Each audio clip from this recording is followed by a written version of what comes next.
Welcome back, everybody. My name is All Fun and Games. I stream every day on Twitch TV, and I also make fun little videos here on YouTube. Today, I'm going to be showcasing something that I think you might agree with, and hopefully you do. And as I venture into the world, I'm going to show you a few items that have been added into the options in your settings. And this is something that, in my opinion, is great, and they also kind of need to work on something that I think you might agree with me on. Now, in my previous video, I was showcasing how when you access the crafting menu now with a new UI, what ends up happening is it was auto-pausing you every time you opened it. So I said, hey, I really hope that they make it so there's two separate pause menus. Well, what did they do? Well, they added the pause menu functionality in the settings. So now not only do you have an auto pause function, which is just normal, you also have a crafting auto pause menu. So when you go to, so you can actually go like this. So if I press that, or if I open up my map, it's gonna pause. But if I open up this, it no longer pauses anymore. How awesome is that? They've also increased the speed of how fast this closes after, which is pretty cool too. So that is one thing that I found that was really awesome about this update. So you can kind of go between the two if you really wanted to pause whenever you're going to craft. That way you're not going to get attacked by things, while you're sitting in the crafting menu trying to look for a bunch of items. Another thing that I think they need to fix, now if you have a mod, for example, I use geometric placement, and geometric placement's auto key is B. So if I press B in my game, it's going to open up this tab. Well, say I want to type in beard hair or something like that, okay?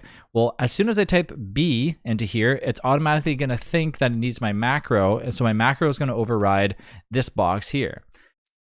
I think the only way for them to get around that happening and or bind keys for mods is by making this its own chat window. For what I mean about that is if I press Y or T to talk in game and I press B, as soon as you're in this chat window, it puts you in a whole separate category that is outside of your normal, status inside of Don't Starve Together. So if I'm inside the chat window, it's okay. If I'm outside and I'm pressing B, of course it's going to trigger.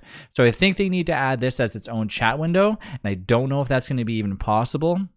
I don't know if they took this into consideration of mods, because now mods that require a hotkey, for example, like a lot of my stuff requires R for quick dropping items inside of, if I'm playing War Talks and whatnot, stuff like that. If you're in the process of typing and you're typing, a rod or whatever, it's going to auto quick drop first, and then that's going to become an issue. So that is something to be careful about. And of course, the last thing that I think they need to add to this is a quick craft option. So say I'm going to craft this item, instead of having to, let's go to something more ideal. Let's go to some armor, okay? So instead of having to go over to the crafting refined materials and choose rope, I think you should have the ability to double click this in order to actually craft this unit or this item or whatever. For example, convert grass in my inventory to rope by clicking this. I wish that one day they'll eventually add that. I don't know if they will, but that is something that I'm finding is a little bit more tedious, because you have to go over here, craft, boom, boom, boom, then go back over here and craft. It's still the same as how it was in the old menu, but I found that it was a lot easier to navigate in the old one than the new one.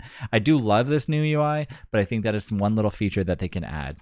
Well, let me know what you think they need to add, and I've gotten confirmation that all these colors in here are all placeholders, and then eventually they will be a little bit more colorful. So that is something to look forward to as well. Anyways, I will see you in the next video. Let me know down below in the comments of what you think they need to add and what you miss from the old one that you want to see in the new one, and of course new ideas that you might have as well. Have a good one, and I'll see you in the next video.